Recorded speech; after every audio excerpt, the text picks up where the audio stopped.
Assalamualaikum warahmatullahi wabarakatuh. Anak-anakku yang dirahmati Allah Subhanahu wa taala, puji dan syukur mari kita panjatkan kepada Allah Subhanahu wa taala. Alhamdulillah, mudah-mudahan kita semuanya senantiasa diberikan kesehatan oleh Allah Subhanahu wa taala sehingga kita dapat melaksanakan berbagai aktivitas, terlebih melaksanakan ibadah pada Allah dengan sempurna.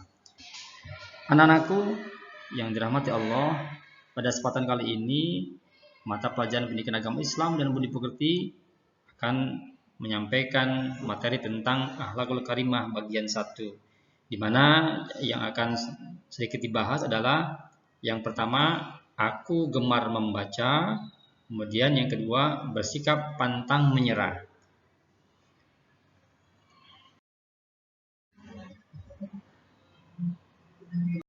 Kita bahas bersama. Yang pertama adalah aku gemar membaca. Buku adalah jendela ilmu pengetahuan. Dengan membaca buku, kita banyak sekali manfaat. Namun, menumbuhkan rasa gemar membaca tidak bisa secara cepat dan perlu proses untuk menumbuhkan rasa gemar membaca buku. Maka dari itu, beberapa hal yang perlu diperhatikan agar gemar membaca itu tumbuh dari kita. Bagaimana caranya agar minat baca kita tumbuh? Yang pertama adalah mengalokasikan waktu khusus. Misal, selepas maghrib atau selepas isya atau waktu-waktu yang lain yang sekiranya kalian nyaman ketika membaca buku. Yang kedua adalah menumbuhkan minat baca dengan cara jika ada sisa uang jajan, maka tabungkanlah. Untuk apa? Untuk memotivasi diri kita, mungkin 2 minggu, atau mungkin sebulan, atau mungkin bahkan 1 tahun, kita sempatkan beli buku. Agar apa? Agar semangat kita semakin tumbuh untuk mau membaca. Yang ketiga, agar minat baca kita tumbuh adalah manfaatkan waktu menunggu. Bapak yakin di setiap kesempatan pasti ada waktu-waktu yang kosong. Daripada melakukan hal-hal yang tidak pas atau tidak menumbuhkan semangat, tidak menumbuhkan motivasi, maka manfaatkanlah waktu tersebut untuk membaca. Sehingga apa? Sehingga dengan membaca kita akan mendapatkan pengetahuan. Yang keempat, di antara cara agar minat baca kita akan tumbuh adalah membuat target membaca. Seperti apa? Misalkan, berilah target setiap harinya, paling tidak setiap hari saya harus menyelesaikan 2-3 halaman atau 2-5 halaman dan seterusnya. Sehingga apa? Dengan adanya target kita bisa termotivasi untuk hari esoknya membaca lagi, hari esoknya membaca lagi, terus semakin hari volume dari kualitas membaca kita akan semakin banyak. Baik.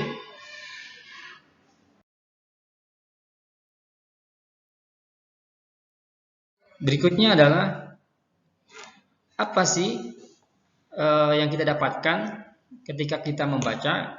Kata ibu guru, yaitu berbagai macam ilmu yang akan kita dapatkan. Di antaranya adalah ilmu agama dan ilmu pengetahuan umum.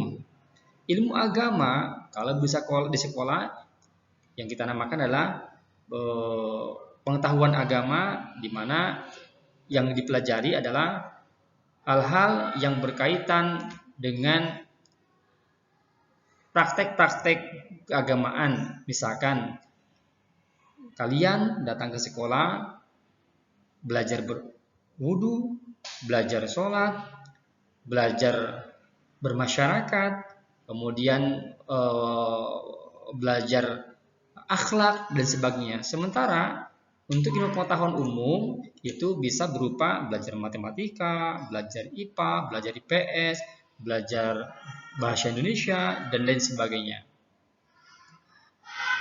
Lalu manfaat yang lain yang dapat kita rasakan ketika kita membaca adalah yaitu menjadikan kita pintar. Sudah pasti orang yang sering baca, orang yang senantiasa membaca, pastilah ilmunya semakin hari semakin bertambah. Karena apa? Setiap hari, setiap saat, dan setiap itu membaca. Dengan membaca, maka pikiran kita, ruhani kita akan semakin banyak pengetahuan-pengetahuan yang masuk ke dalam diri kita. Sehingga sudah pasti kita akan menjadi pintar. Yang kedua, yaitu manfaat dari membaca adalah menambah pengetahuan dan informasi. Sudah pasti, apalagi dengan zaman teknologi yang sekarang ini, hal-hal yang ada di luar sana sedunia bisa kita ketahui dengan cara membaca melalui internet. Kita bisa tahu apa yang terjadi di Arab, kita bisa tahu apa yang terjadi di Amerika, kita bisa tahu apa yang terjadi di Australia dan negara-negara lain dengan hanya membaca melalui media internet. Kemudian hal yang kita dapatkan atau manfaat dari membaca adalah memperbanyak gagasan. Bapak yakin dengan banyaknya membaca, insya Allah gagasan kita itu semakin banyak. Tidak lemot, tidak mandek, tidak terputus pikirannya, pasti akan berkembang. Dengan cara apa? Dengan cara rajin membaca. Sudah pasti gagasan-gagasan akan muncul dengan sendirinya, dengan banyak referensi, banyak pengetahuan, banyak ilmu. Insya Allah ide-ide kreatif, gagasan-gagasan yang cemerlang pasti akan tumbuh dalam diri kita.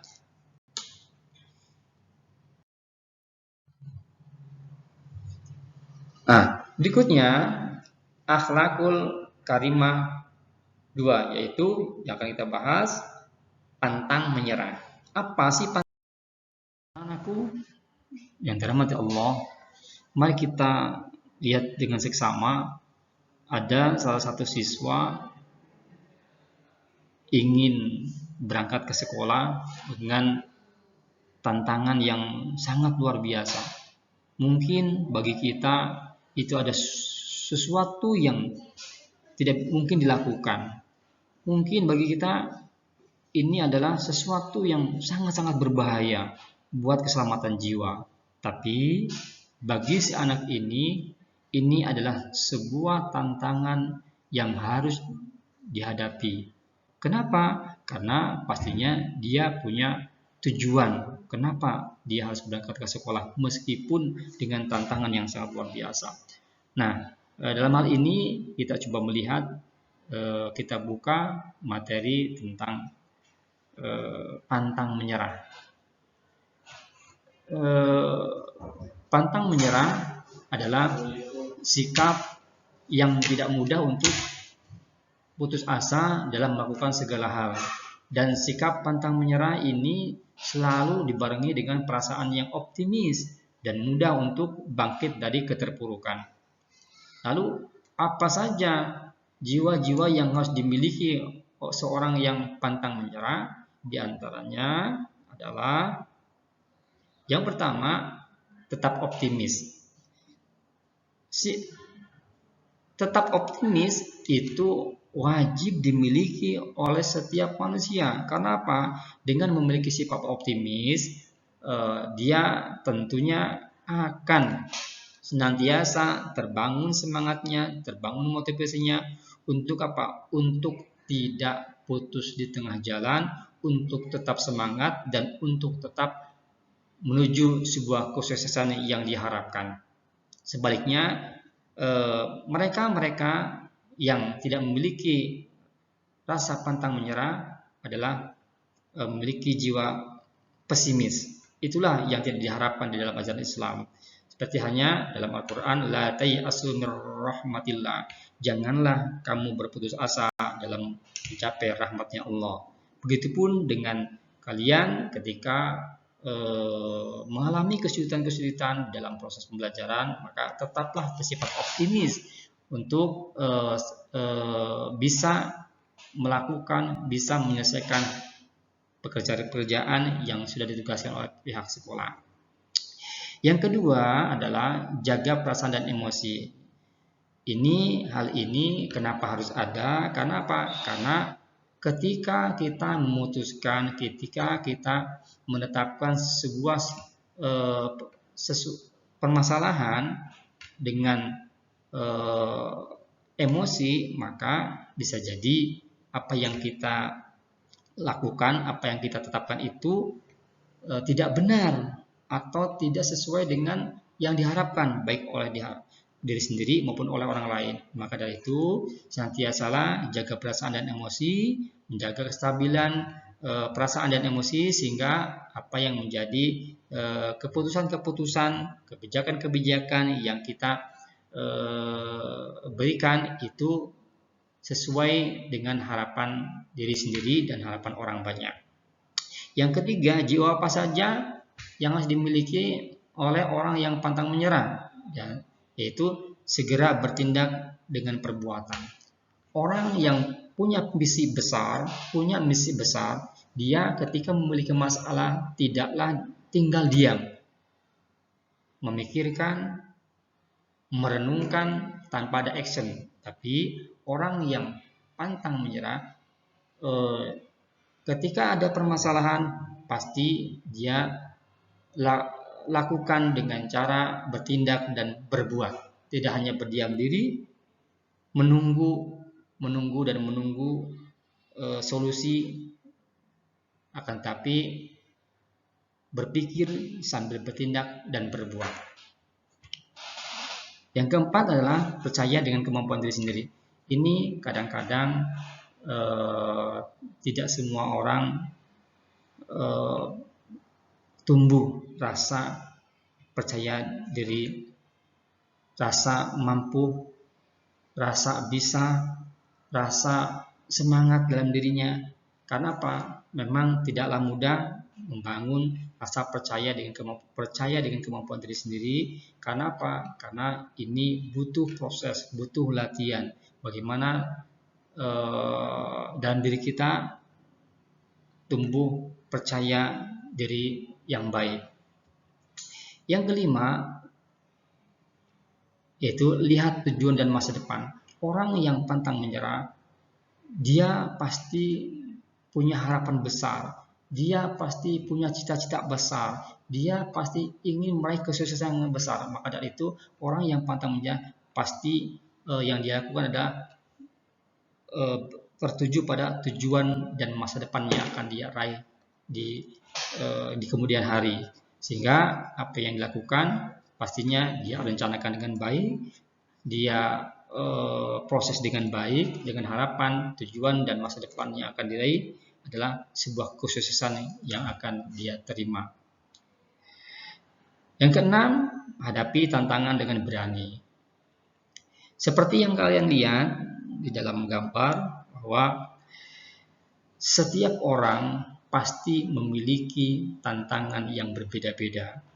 Mungkin bagi siswa ini tantangan yang paling berat ketika ingin pergi ke sekolah adalah dia harus melewati sungai dengan perjuangan yang sangat luar biasa. Bagi kita bisa jadi ini sesuatu yang sangat berat dan sangat mustahil bisa jadi. Kenapa?